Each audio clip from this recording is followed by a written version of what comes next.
Barasaabka gobolka Togdheer Maxamed Ibraahim Qabo oo hogaaminayay wafdi kala duwan oo isugu jira taliyayaasha ciidamada booliska ee gobolada Togdheer iyo gudoomiyaasha degmooyinka kala duwan ee Oodweyne Hawd iyo gudoomiyaasha degmooyinka ka tirsan gobolada Togdheer iyo Sool iyo xildhibaanada golaha deegaanka ee degmooyinka Burco, Laascaanood, Oodweyne iyo Balele Sheekh oo maanta wareysi gaar ah warbaahinta caalamiga ee SBC ku siiyay magaalada Hargeysa ayaa sheegay in ay ka qayb galayaan shir laga hadlayo ammaanka u dhaxeeya Ethiopia iyo Somaliland ka dhacaya magaalada Dhagaxbuur isla markaana waxa uu xusay in shirkaas diirada ku saarayaan sidii isu socodka Somaliland iyo Ethiopia loo fududeyn lahaa.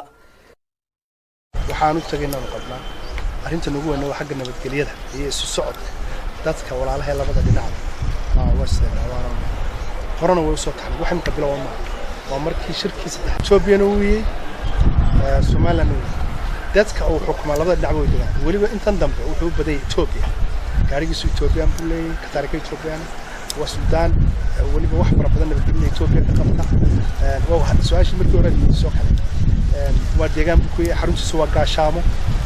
laakiin dadkiisu xaggana way degaan xaggana wax ka maanacaya ma jirto uu yimaada xaggana uu yimaada laakiin lamana xirin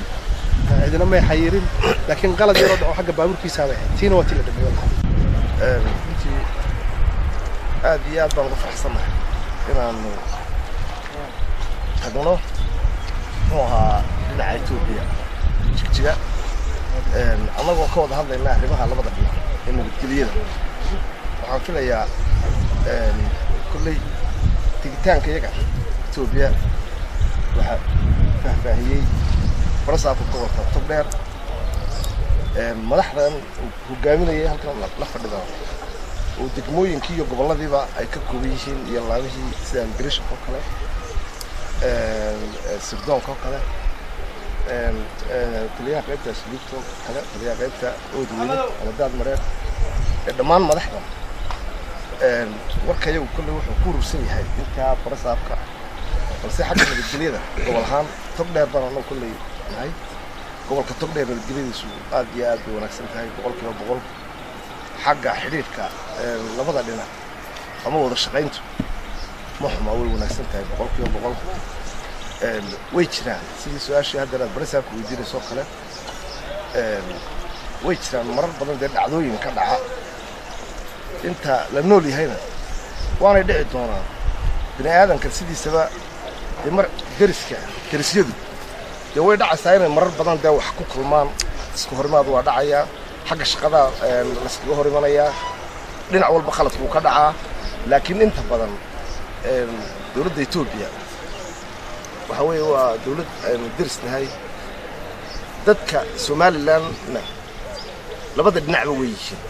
imaka xaggan xuduudan noo dhaxayso kale xaggan gaashaamo kale ama Baledig area Baledig xuduudaas